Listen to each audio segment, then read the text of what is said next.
going forward to that, because we do have stocks, adequate stocks, it should be possible to contain inflation going forward, even if the monsoon doesn't turn out to be as good as possible.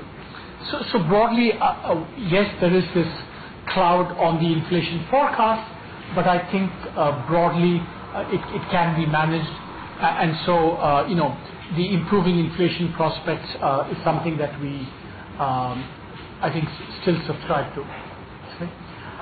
Here, so that's on the inflation front. I want to turn to the fiscal front.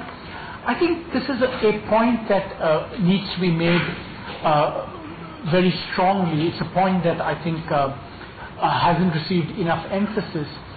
That in the budget for 2015-16, the target that we'd set for the fiscal aggregate fiscal deficit was 3.9% of GDP, and of course there was a whole question about why 3.9, why not 3.6. There was a whole debate around that, but I think since the budget got passed, I think we do have some new information and important information about how we should assess the quality and quantity of fiscal consolidation in India today. The key point is that now, under the 14th Finance Commission recommendations, 62% of tax revenues are going to be spent by the states. Earlier it was 55. So there's a big devolution in tax revenues to the states, which means that if you want to look at India's fiscal position, you have to look at it from a general government point of view. If you only look at it from the central government point of view, in a sense you're missing about 60 to 62% of the action, as it were.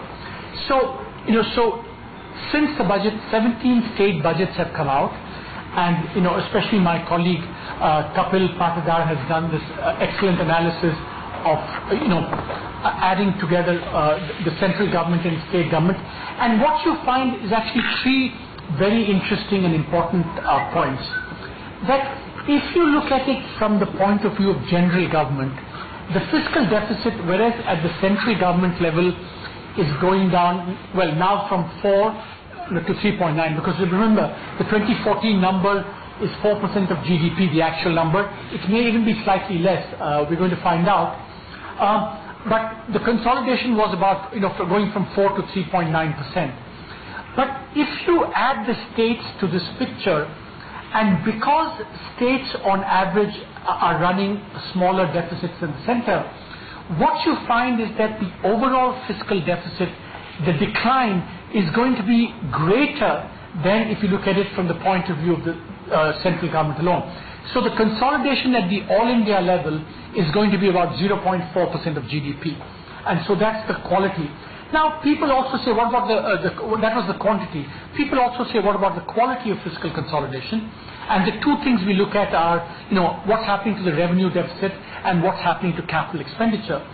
And if you look at it again from the all India point of view, the revenue deficit is improving by much more than it is if you look at the central government alone. At the central government, I think the revenue deficit was going to improve by about 0.1% of GDP, but I think at the aggregate level, it's going to improve by 0.5% of GDP. And similarly, capital expenditure in the budget itself, the additional allocation was between 0.2 to 0.3% of GDP. But if you examine the state budgets and see what they're planning to do, you see that capital expenditures are going to go up by 0.5% of GDP, about 1 lakh crore rupees.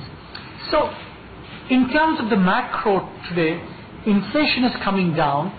The quantity and quality of fiscal consolidation is actually very strong, and it's in some ways a unanticipated and collateral benefit of implementing the 14th Finance Commission recommendations.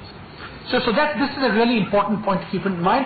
It's also an important point to keep in mind when we think about what should be monetary policy going forward. How should we be thinking about that? The fact that the central government is contributing by way of quantity and quality of fiscal consolidation is actually very important also for assessing the inflation prospects going forward.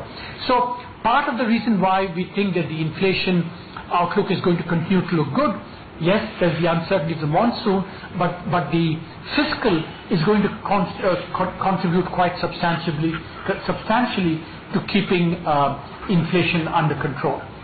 The last point I want to say on the macro next is the current account balance, and I think that as you all know, it's coming down, and next year, this year it will come in below 1.5. Next year, depending upon oil prices, it's going to be around that level, maybe a little bit more, 1.6, 1.7, but not a whole lot more.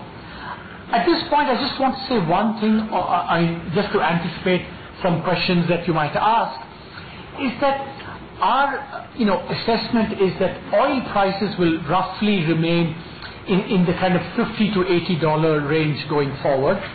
And the reason for that is, if you look at underlying factors in the oil market, essentially that now the marginal cost of producing oil is no longer Saudi capacity, it's actually the cost of production of shale gas and shale oil in the United States. That's about $60. Now, the key point, the new point I think to remember is that this shale production is actually very elastic.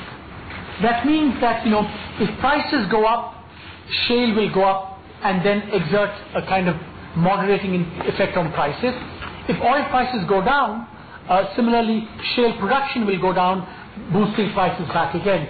So there's a kind of accordion quality which is going to keep oil prices, relatively, you won't see the wild swings, but remember, these are all probabilistic statements. I mean, one can't be absolutely sure, but there is a sense in which the oil market has changed both in terms of what's the marginal cost of producing, but also in terms of the variability, because it's a much more elastic and responsive market.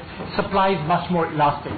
So if oil prices remain in the $50 to $80 range, I think